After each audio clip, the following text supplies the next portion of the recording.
जी, सम्मानीय प्रधानाचार्य श्रीमती रीना चौधरी, मेरी सहयोगी अध्यापिकाएं एवं प्यारे बच्चों, सुप्रभात। और आप सबको स्वतंत्रता दिवस की बहुत बहुत शुभकामनाएं। आज हम यहाँ पर स्वतंत्रता दिवस मनाने के लिए एकत्रित हुए हैं और 15 अगस्त 1947 को भारत स्वतंत्र हुआ था।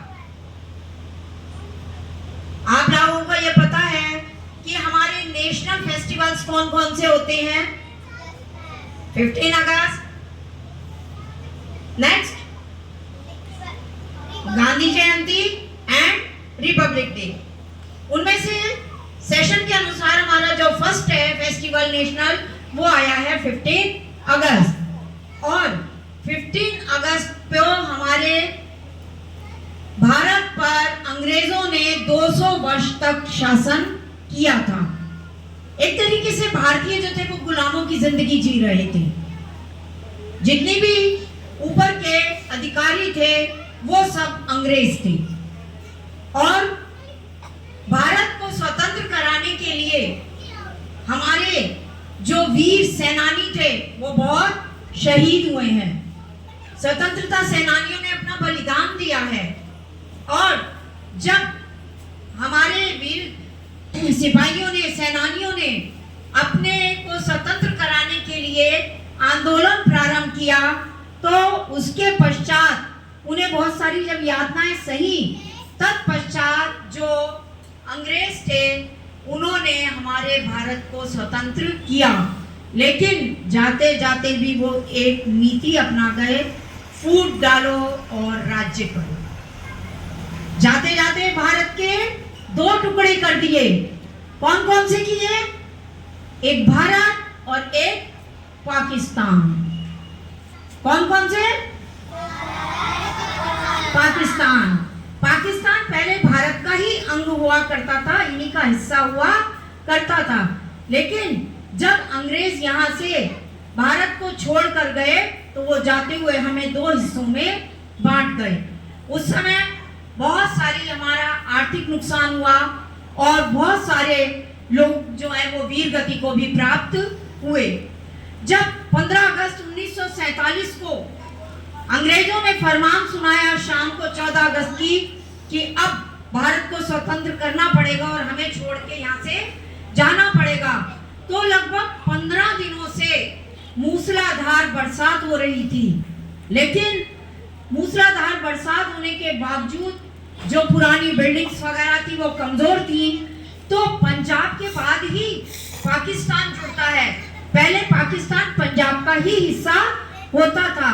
तो जो वो पुल 15 दिन लगातार बारिश के कारण टूट गया था, तो उसमें से जब कुछ भारतीय पाकिस्तान में जाके बसना चाह रहे थे और कुछ पाकिस्तानी भारत में आके रहना चाह रहे थे, तो उन्होंने ये कहा था कि 15 तारीख तक जो भी भारतीय पाकिस्तान में जाना चाहता है वो वहां जा सकता है और जो भी पाकिस्तान का भारत में आके रहना चाहता है वो भी आ सकता है। तो तब गाड़ियां, मोटरसाइकिल, स्कूटर, कारें ये सब नहीं थी। लोग यातायात के लिए बैलगाड़ी, ऊंट गाड़ी, घोड़ा गाड़ी इन सब का इस्तेमाल करते थे। आज अपने मम्मी पापा से जाके कहना आपको 1947 की पिक दिखाएंगे तो आप देखना उसमें लोग बैलगाड़ी में अपना सामान भर के जा रहे थे। तो वो 15 दिन लगातार बारिश के कारण जो पुल टूटा उसमें लाखों आदमी नदी में बह गए थे। पुल टूटने के बाद आप कहाँ गिरेंगे? नदी में। तो नदी में बहुत सारे लोग बह गए थे और उनकी मृत्यु हो गई थी। और दोनों ही तरफ से भारतीयों के साथ बहुत अत्याचार भी हुआ था। महिलाओं का शोषण किया गया था, पुरुषों को मारा गया था, बच्चों को भी मारा गया था। तो ये स्वतंत्रता हमें आसानी से प्राप्त नहीं हुई है, उसके लिए बहुत लोगों ने बलिदान दिया है और इसलिए हमें इस स्वतंत्रता को बहुत सहेज कर रखना है।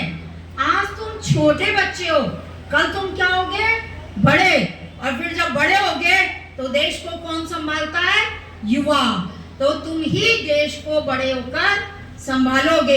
इसलिए आज हम जितने भी वीर सेनानी, स्वतंत्रता सेनानी देश के लिए शहीद हुए हैं, मैं उन सबको नमन करती हूँ, उनको याद करती हूँ।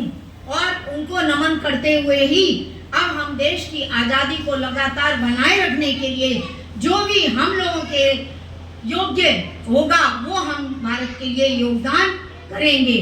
और दोबारा से मैं वीरों को नमन करते हुए अपनी वाणी को विराम देती हूँ और हम एक बार जोर से नारा लगाएंगे, आप बोलेंगे मेरे पीछे, भारत माता की